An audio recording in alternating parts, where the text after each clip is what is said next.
Voilà, bonjour les amis. Alors retrouvons notre livre de la Genèse, cette fois-ci toujours au chapitre 9, cette fois-ci les versets 8 et 11.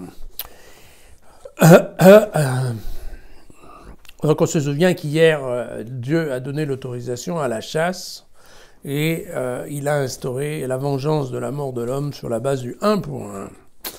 Mais Dieu dit à Noé, accompagné de ses fils, « Voilà, je vais établir mon alliance avec vous, avec votre descendance après vous et avec tous les êtres vivants qui sont avec vous. Les oiseaux, les bestiaux, toutes les bêtes sauvages qui sont avec vous, bref, tout ce qui est sorti de l'arche avec vous, même les bêtes sauvages. J'établirai mon alliance avec vous, aucune chair ne sera plus exterminée par les eaux du déluge. Il n'y aura plus de déluge pour ravager la terre. » Eh oui, c'est vrai, on se souvient qu'à la fin du chapitre 8,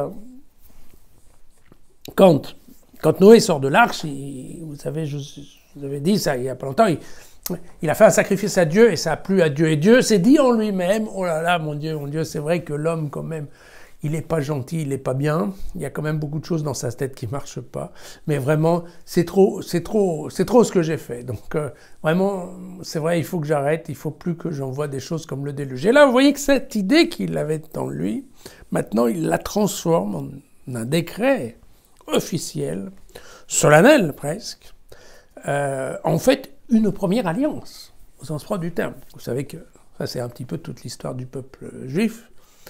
Avec Dieu, c'est une succession d'alliances qu'en général, l'homme ne respecte pas, pour simplifier. Mais bon, là, on est vraiment, en effet, dans la première alliance. Et une première alliance, vous voyez, qui est un peu étrange, parce que d'une part, c'est un engagement que Dieu prend, non seulement en face de l'homme, mais aussi en face des animaux. Alors, en fait, c'est pas surprenant, vous verrez qu'il y a d'autres textes dans la Bible, entre autres chez Ézéchiel ou chez Osée, où effectivement, Dieu met un peu dans le même panier, on va dire, tout ce qui sortait de l'arche, voilà. Pour lui, ce sont des créatures qui sont plus ou moins équivalentes, on va dire, voilà. Et donc, oui, ce qui est intéressant et ce qui est un peu bizarre dans cette alliance, c'est qu'en fait, on comprend bien que ici, il n'y en a qu'un qui prend un engagement. On a l'impression, c'est Dieu. Qu'est-ce qui est demandé à l'homme? Franchement, on n'en sait pas grand-chose. D'être fécond, d'être prolifique, oui, peut-être, je ne sais pas, de ne veiller à ne pas dépasser, là, les deux limites qu'il vient de donner, celle de ne pas manger du sang et celle de ne pas tuer son prochain. On ne sait pas, quoi.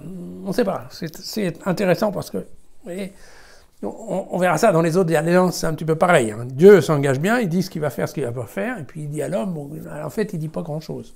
Si ce n'est, en effet, quand Dieu donne des ordres, de les respecter. Voilà.